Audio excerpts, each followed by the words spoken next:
বাংলাদেশ ও পাকিস্তানের রাজনৈতিক প্রেক্ষাপট ও কূটনৈতিক সম্পর্ক দীর্ঘ সময় শীতল থাকায় ২০১২ সালের পর বন্ধ ছিল দুদেশের মাঝে সরাসরি বিমান চলাচল। ৫ আগস্ট পরবর্তী অন্তর্বর্তী সরকার ক্ষমতায় আসলে ফের ঘনিষ্ঠ হয় দুদেশের সম্পর্ক। এরপরই বাংলাদেশ সফরে আসে দেশটির পররাষ্ট্রমন্ত্রী সহ একাধিক উচ্চপদস্থ কর্মকর্তারা। খাবারের পছন্দ ভিন্ন হলেও মজার বেলায় সবাই এক। দুদেশের উচ্চ পর্যায়ে কয়েক দফা বৈঠকের পর এবার চালু হতে যাচ্ছে ঢাকা করাচি রুটে সরাসরি ফ্লাইট। এরই মধ্যে পাকিস্তান সিভিল এভিয়েশন কর্তৃপক্ষ রাষ্ট্রীয় পতাকাবাহী বিমান বাংলাদেশ এয়ারলাইন্সকে ফ্লাইট চলাচলের যাবতীয় অনুমতি দিয়েছে।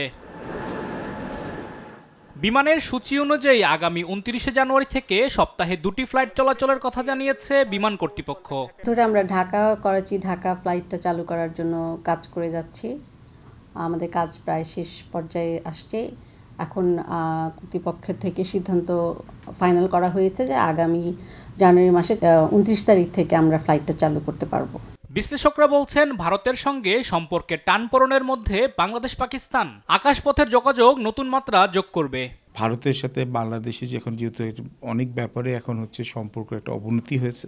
পাকিস্তান থেকেও দেখা গেছে যে কূটনৈতিকভাবে বাংলাদেশের সাথে এনগেজ করার একটা প্রবণতা, এটাও আগের চেয়ে এখানে হয়তো এখানে বেশ বেড়েছে।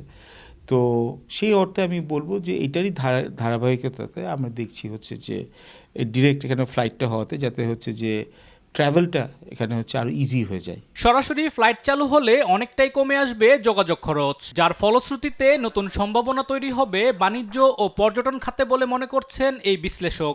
ট্যুরিস্টরা বা পর্যটকরা হয়তো বা পাকিস্তানেও যাবে এবং পাকিস্তান থেকে কিছু পর্যটক যদি বাংলাদেশে আসে, এই একটা সম্পর্ক আছে। এবং যদি পিপল টু পিপল কন্ট্যাক্ট হয় তাহলে ব্যবসা বাণিজ্য বা বিনিয়োগ এগুলোতে হয়তো বা কিছু অগ্রগতি হতে হবে। তবে বাংলাদেশ পাকিস্তান সম্পর্ক কতটা দৃঢ় হবে তা অনেকটাই নির্ভর করবে নির্বাচিত সরকারের উপর।